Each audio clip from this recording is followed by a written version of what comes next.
श्री गणेशाय नमः. तुळजापूर, तुळजाभवानी, संपूर्ण माहिती व इतिहास. तुळजाभवानी देवीचे चमत्कार म्हणजेच आख्यायिका पुढीलप्रमाणे. तुळजापूरची संपूर्ण माहिती व इतिहास. तुळजापूरचे महत्त्व. तुळजापूर हे महाराष्ट्रातील धाराशिव म्हणजेच उस्मानाबाद जिल्ह्यात आहे. येथे श्री तुळजाभवानी देवीचे प्रसिद्ध शक्तिपीठ आहे. ही देवी छत्रपती शिवाजी महाराजांची कुलस्वामिनी होती. तुळजाभवानीला तुळजाई, तुळजापूरची अंबा, जगदंबा या नावांनीही ओळखले जाते. तुळजाभवानी मंदिराचा इतिहास. हे मंदिर 12व्या शतकात यादव काळात बांधले गेले असे मानले जाते. पुढे बहमनी, आदिलशाही, निजामशाही व मराठेशाही काळात मंदिराची देखभाल व जतन झाले. छत्रपती शिवाजी महाराजांना तुळजाभवानी देवीकडूनच भवानी तलवार प्राप्त झाली होती अशी आख्यायिका आहे. भाऊसाहेब निंबाळकर, मालोजी राजे भोसले म्हणजेच शिवाजी महाराजांचे आजोबा यांनी मंदिराचे नूतनीकरण केले होते. देवीची मूर्ती. देवीची मूर्ती काळ्या पाषाणाची असून अष्टभुजा आहे. एका हातात त्रिशूल, दुसऱ्या हातात शंख, तिसऱ्यात कमळ व चौथ्या हातात तलवार आहे. मूर्ती स्वयंभू असल्याचे मानले जाते. वास्तुशिल्प. मंदिर गडासारख्या आकाराने वेढलेले आहे. मुख्य दरवाजावर द्वारपालांची सुंदर शिल्पे आहेत.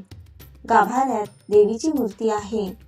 तसेच मंदिरात काळभैरव, अन्नपूर्णा, मातंगी अशा उपदेवतांचीही मंदिरे आहेत. पूजा व परंपरा.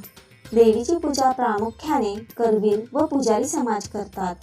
नवरात्रोत्सव हा इथे सर्वात मोठा उत्सव असतो. लाखो भाविक नवरात्रात दर्शनासाठी येतात. वर्षभर पालख्या, यात्रा, महापूजा चालू असतात. तुळजापूरचे वैशिष्ट्य. तुळजापूर हे महाराष्ट्रातील 3.5 शक्तिपीठांपैकी एक मानले जाते. महाराष्ट्र, कर्नाटक व आंध्र प्रदेशातून लाखो भाविक येथे येतात. आज तुळजापूर धार्मिक व ऐतिहासिकदृष्ट्या खूप महत्त्वाचे तीर्थक्षेत्र आहे. तुळजाभवानी देवीचे चमत्कार व नवरात्रातील परंपरा. तुळजाभवानी देवीचे चमत्कार म्हणजेच आख्यायिका पुढीलप्रमाणे. 1. भवानी तलवार. छत्रपती शिवाजी महाराजांना आदिलशाही विरुद्ध हिंदवी स्वराज्य स्थापनेची प्रेरणा तुळजाभवानी देवीने दिली. असे मानले जाते की देवीने त्यांना भवानी तलवार दिली होती. 2. अन्नपूर्णा रूप. एका दुष्काळी काळात तुळजाभवानीने गावकऱ्यांना धान्य, पाणी आणि अन्नधान्य उपलब्ध करून दिले. म्हणूनच देवीला अन्नपूर्णा असेही संबोधले जाते. 3. राक्षसांचा नाश. आख्यायिकेनुसार तुळजाभवानीने महिषासूर व इतर दैत्यांचा नाश करून पृथ्वीवरील संताप दूर केला. त्यामुळे देवीला महिषासूर मर्दिनी म्हटले जाते. 4. भाविकांच्या मनोकामना पूर्ण करणारी. आजही भाविकांना वाटते की तुळजाभवानीचे दर्शन घेतल्यावर संकटे टळतात व मनोकामना पूर्ण होतात. नवरात्रातील खास परंपरा.